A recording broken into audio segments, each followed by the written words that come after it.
For me, I'll be honest with you, my main fear came from the gender bit and the religious bit. Not so much the academics, because in my family, my brothers, my siblings are scientists. I'm the artist through and through, because we'd go to school and they say, my math teacher at one point said, "Oh, Irene, I saw your marks and I thought they were your position." That damaged me. I hated math from that point. Yes, I hated math, but I've now since realized that it's just the way the teachers then had something about the subject, but there's no hard subject to learn. But I knew I was an artist from the go. So when I look at myself as a child, as a girl, I would do the opposite. When I became the teenager, I was doing the opposite. When it came to religion, I first went into it deep, then I became opposite to it. And to be honest with you, right now I'm that place in my life where fear doesn't control me anymore, but I had to go through that. And then I see what others are doing, and me, I'm on the opposite side. I'll give an example. When you finish campus, the first thing parents expect is marriage. Yes. Oh man. You're not supposed to date anyone, but then where's the boyfriend? Yes, when you're at campus, you have to have no boy. But after you finish campus, they want a wedding. And I'm like, okay. Year goes by, then I clock the 30, and they're like, okay, you're 301, where's the 302, where's the 303, where's the... I had my first kid at 38, my second at 39. So I'm trying to tell all those girls out there, age is just a number. And you take your time. Take your time. And I remember telling one of my aunties, I'll marry when I want. I know it's the title of a book, but I married when I wanted, because I was still trying to find me. Society had defined me as a gender. Academics had defined me as a grade. Religion had defined me as a sinner. But inside me, I knew I was better than all that. I was limitless. So I think that's why my journey went into all those places, and I had to remove the fear lid myself. No one is going to remove that fear lid for you. You've got to remove it yourself. Yeah. True. Because it's funny, fear will stop you from doing so many things, but it will also make you do so many. Oh yeah, it is a fuel actually. It's a feedback and a fuel. So now I engage with fear differently. I engage it as, oh, it's give me a feedback here, or it's a fuel, I need to do something, rather than limiting who I want to become. Yes. Feedback or a fuel. I like feedback or a fuel. Feedback or fuel. Have I overstepped on the gas here? What do I need to do? Back off. Do I need information in that area? Not that it is killing me, or previously it was killing me. It was, I felt like as a little girl, I've always known I have to blossom and be loud somewhere. So when they bring something that does, I'm like, yeah, stop making noise. Does that really exist? Is it really true? So I would love to live my life right now, limitless, and engage and explore and experience. And you're living loud. Oh yeah, loud, definitely. Yes. Okay. So when did you meet your husband then? Wow, that's an interesting story. I was in radio, so locked up in radio, loved my job more than looking for a man, to be honest with you. I loved my job more than chasing a man. He found me online, social media. I know! So there I was one evening, I was chatting, hi, how are you? Yeah, I'm Irene of Radio 1. You throw it out and think, hey, you will scare the guy off. Man, the dude was not scared off. It's like, can I take you for lunch? Yes, went for lunch. And then by then I was also doing some studies. Then he used to travel, and he would leave his home for me to do my studies away from home from my parents. And before he knew it, became my best friend. Before he was my best friend, next thing I was going to my mom and saying, finally, I brought what you were looking for. He's the one. He's the one. And then, of course, the pressure eased off. I remember when I told my mom I'm bringing a special guest, they cleared the whole road, all the way from the main road. Okay, I need to know, in your family, are you many girls? We are 3 girls. Okay. They were 2 boys, but my brother has since passed on. Yes. So actually we adopted another girl, so we are 4 girls. 4 girls. Where are you? Are you the youngest? Or? The middle one. Troublemaker. Middle child. Okay. Middle child who doesn't want what the rules are saying. She just wants to be her, because the firstborn is always told to be, and the lastborn is always pampered. You, the middle, I'm sure when I was born, rebel. Even when the dummy used to fall down, they would just wipe it and put it in my mouth. I believe that was, and it's okay. Let me tell you, being the middle child is good because there are no rules. Okay, they'll bring the rules, but I didn't play by the rules. Yeah, because the firstborn has to be, and the lastborn has to be pampered. You in the middle, yeah, once in a while they'll slap you, but you can be whoever you want to be. That's interesting. Yes. Okay. Yeah. So you met your husband online. You know, when we went for counseling, the counselor asked us, so how did you two meet? I said, online, social media. He's like, yeah, that's a rare feat. And so what did he do? I said, my first date out with him, he took me home and prepared the best beans ever. He cooked for you? Yes. I hate cooking. So I said, if he can cook, I think that's a tick. I don't like cooking. He can cook. I call him Chef Boo Boo. Even now? He's the best. Oh. He can cook. So I said, okay, that's a plus. If he can cook, we're in. So yes, that's how we met, because I was not going out. I would spend all my time either on air or scheduling air, on scheduling home. Air, scheduling. So it and then, was work, yes, home. and then once in a while when there was the station promotions, that's when you'd see me out. But that was my life. I was rotating around my job. Okay. Yeah. Okay. So you got married, you have 2 children? Yes, two. Yes. Yes. 2 girls? One boy, one girl. 1 boy, 1 girl. The boy is 16, Wa- the girl was- is 15. Was the plan always just to have the 2? We actually said 2 kids. And we don't care whether they're all boy or all girl. Okay. So you agreed you're having 2? 2. We said 2 kids. I remember telling myself, when I finally get married, I'll only have 2 kids and they have to go to the best schools. I have to have kids I can manage. They'll have everything because our parents gave us everything. So I remember my son, I got this, what do you call it, that something when the placenta comes before. So I had to go for cesarean. So I remember getting to the doctor, he says, go pack your bag, go to IHK. We get to IHK, power goes off. So they take me back. And then, so at 7:10 he was delivered.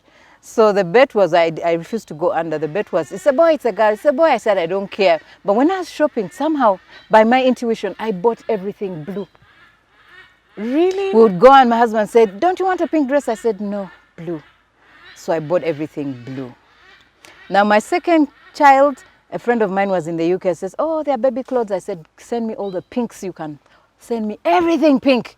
And my husband said, supposing it's a boy. I said, well, a boy can also wear So pink. you didn't check? No, I didn't check. Oh my. So when my daughter arrived, the bet was on with my doctor, the nurses. If it's a boy, we shall call it Christopher. If it's a girl, Christine, like my mom. I knew it was a girl. I just knew it was a girl. And then when they said it's a girl, I said, no, I can't sleep. Wow. Yeah. So yeah, 16 and 15 now. Oh my, they're grown. Yes. They're quite big. They're big. So how is managing, parenting right now, especially with the last 2 years, COVID, kids being at home? How are you managing that? I think, first of all, I'm glad that I put them in a school that is different, has a different mindset. They're in international school, Heritage International. So the mindset there is totally different. From get-go, it teaches the children to be responsible, to own the responsibility of, I need to teach, I need to learn. So when we went into lockdown and they told them they were going online, of course they were hurt, missing out on the basketball and Yeah, meeting. the social. Yes, social. But then they realized they were also taking on responsibility online, because they had to monitor how long they stayed on the Zoom classes, hand in their assignments in time. I realized it taught them to be more responsible. And then we had more time to chat, watch movies together at home. My son, I always see the back of his head, but now I see more open. Because he was staying more with his friends than with me at home, and that's okay. I think I've raised my children totally different, away from the traditional stuff of the girl needs to know how to cook. No, this is what we do. I say, Zelena, I'm going to cook. You want to see how I make the chapati? Yes. Then she asks questions. Okay. Yes. Then when she feels like doing it, she will do it. I don't believe it. For me, I don't believe in, I just tell them, if you don't know how to cook, you will starve. You tell them that way. No, come and sit, clean this, blah, blah, blah. But she knows, because if they pick it from the mom, if they see mom wakes up early, she prepares tea, she does this, she'll just follow in with him without me telling her, do this, do that. I didn't raise my children traditionally. Okay. That you're a boy does this. I even tell my son, you're a I've boy, heard that. but you can boy cry. should not be in the kitchen. I'm like, excuse me? What do you I tell mean? him, if you feel emotional, cry, because culture says men are supposed to hide their emotions. My son was like me, very emotional. So when the tears would come, I said, let's try together. It's okay. Let's cry together. So for me in the lockdown, I haven't had such a challenge. The only thing is they were missing their friends. Yeah. But they settle into their online classes. They've learned to find things to do. Now my daughter wants to set up an online store to sell clothes for teenagers because we've gone through Kampala and we failed to find clothes for teenagers. Really? Yeah, I failed. Okay. I went to Woolworth, I went to Mr. Price, I went to everywhere I used to get the clothes. And you know, they're tricky age. There's a way they dress. You're not going to go and buy And them. they're very specific Yes, about how they want to look and what they specific, want to yeah. wear. Say, I don't wear those kind of leggings. I wear this kind. My son is into brands, Reebok, Puma, Adidas. As long as you give him that, he doesn't care. Once in a while, a suit when we're going out. But so I haven't had really a challenge with my kids. I'm grateful to my parents too. They were part of the parenting. Because when I had my first son, I was doing the breakfast show. So my son had a maid, but then my mom would come on the weekend and pick him away. So she helped me juggle it. I would now do the breakfast show. No wonder he loves music because I'd be playing the music loud and he's dancing in my belly. So all my kids, I had them when I was doing the breakfast show. So they love music. They had no way out of that. But I haven't had those challenges that most people, even in school, they ask me, how do you do it? I said, we just be who we are at home. No pretense. I am who I am. When I'm going through challenges, they see them. I tell them, right now, mommy is facing this. We're open. Previously on Crystal One-on-One. Mothers Most are times, powerful. yes. So God not only created this back door, but he also made us administrators in creation. He made man a co-creator, but we're the admins. We're the admin. ones who fix this thing. True. So I want women We are to natural embrace problem leadership. solvers, yeah. I want women to embrace solving problems. I want women to embrace even these supportive roles. If you're the PA to the MD, be the best at it because you have influence. You decide how organized your MD is, what he will focus on, you know, who will get access to him. That is a lot of control, and women don't know that they have that.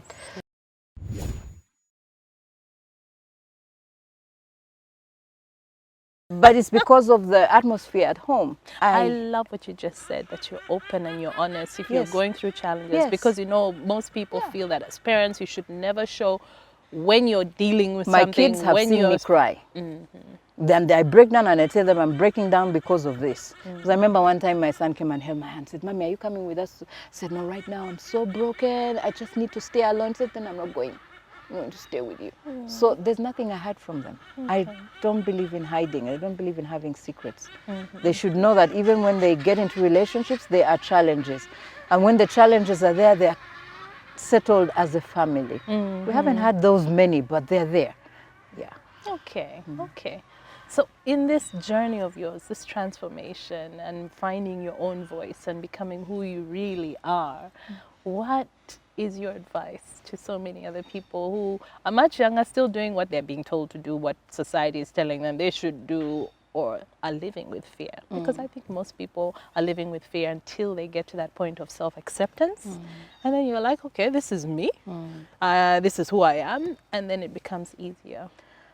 I think the earlier someone embarks on the journey of self-awareness, the better. Okay. Because the more we grow older, the heavier the veil of fear becomes. And I've since realized children, when you're still in the child stage, you're so innocent, the veil of who you are supposed to be is always there, but it closes with the society norms. When they start saying you have to get aggregate 4, it closes. And in your heart, you know, you're not meant to just do the intellectual. You are more of a person who will create yourself, create your own career. Because right now, if you ask me, the high unemployment rate we're having worldwide, not just in Uganda, is because the human evolution has failed to evolve fast enough. For instance, the jobs that are there were there because they were problems of that time. Yeah. Now, other challenges have come and other problems, but we are not creating To solve those to solve those problems. We're still fixing ourselves in the old problems. The old car has to keep, you know, so someone goes to school, be a lawyer, be a doctor. I'm not saying those professions will fade, but they're also transitioning and are being done differently. So right now, if a child comes to a parent and tells them, Mommy, I think I want to do this, don't shout them down and say, if you don't get a degree, you're going to become, because that's something also that they used, not my parents, but my relatives would say, if you never get a degree, you'll be useless. But I was a creative. I knew imagination. And So those words are very powerful. exactly. So take me to school to learn how to read, write, Socialize. socialize, and then if I feel I need to break out somewhere, give me the permission to create who I am meant to be. We are all unique. We all don't fit under the same mold. Doctor, lawyer, which reminds me, in primary, there was a concert and everyone had to talk about their profession, who they were going to be. So when I grow up, I'm going to be this. So everybody came. I remember everybody stood there and said, oh, when I grow up, I'm going to be a doctor. Guess what happened? When I stood in my time, my profile, I came out and said, Irene the entertainer, big shots, that's who I am. Yeah, that got me in trouble. But you see, I knew my It got truth. you in trouble? Yes, in school. It says, how can you say you're going to just be a big shot? Entertainers don't get money. You see, I was already speaking my truth. So And it was already being shut down. a word of advice I would give parents, especially in this lockdown, that's why I've enjoyed it. Study your child. There's something that brings them alive. There's something that ignites them. There's something that gets them going. That's who they were called to be. That's their voice. Yes, take them to school. Let them learn how to read and write. Don't push for the aggregates. A child is not their grade. You damage them because what are they doing? They're only studying to pass exams and not finding who they are and what they're capable of doing. So for me, the lockdown, this was an opportunity for parents to find their children. So if a parent is busy shouting, oh, when are they opening the schools? Heck, the universe is telling you it's time to let them find their course in this time. And to build that relationship. It's the chance so many people didn't have before. Exactly. So yeah, anyone who hasn't yet embarked on the journey of self-awareness will eventually. But the earlier, the better. The earlier, the better. Right now, there are young couples who are coming to me. They seek counseling. And I'm like, you went into that without preparing your mind for it. And now it's become a challenge because you followed the norms of society. Campus, husband, children. Even having children, you have to. I told you I had mine when I was ready. I was ready to say, now I'm going to run around. And boy, did I give them my time. They had a whole toy room. Aristoc knew me for coming to buy every new toy, because I said my parents gave me every toy I needed. My kids will have everything. There's nothing they've lacked. And now I'm teaching them to be independent. So I asked my daughter, you love fashion. Start an online on Instagram and sell clothes for teenagers. My son is into leadership and basketball. So I give him the opportunities when they come. I don't dictate and say, you see, there's this parent who says, end of term, the card, when they give me the report card, I'm just reading the character. What have they said about his character? Not his squad, this is. Thank you, that's so important. Yes, I read the character. Where is he struggling? Where is he having emotional, the intellectual bit. We're now into the self-education era. Information is plenty. Your certificate is not what you get from a career. It's the results you're going to bring in somebody's life. That is the new certificate of education. Yes. It's very powerful. Irene, thank you so much for joining me. I'm so glad we sat down and chatted. I'm glad you had me over. And I'm so glad that you're finding yourself and you are taking your space. Yes, I am. Yes. And my company is called Sphere. Okay. Because it's all about helping people find their sphere and owning it. Okay. So under it, I'm going to birth so many things. And yes, I will do radio again. Oh, there you Online. go. Yes, I will. Okay, so where do we find Sphere? Where do we find you? Okay, well, when the lockdown came, I closed my physical offices for now. So I'm only working with my people online. You'll hear about me. Okay. Because right now I've just started the online. I'm doing everything academic. So I've started my online academy. It's called Engage Speak Academy. This is to help, because in my journey I actually discovered the confidence to speak confidently is not something, I can teach you the techniques, but when you don't know you, I can give you all the sugar and everything. You will never convince people, you will never influence people, you will never move them when you don't know the fullness of who you are. So that's why I started the Engage Speak Academy, to engage you with yourself, then engage you with the techniques that make you shine, then engage you with the community. So the 3 engagements of the Speak Academy are those. Okay. Yes. All right. Looking forward to seeing so much more and to having you back on radio eventually. Yeah, I will. You'll hear me. Okay. Different though. That's a promise. Yes, it is.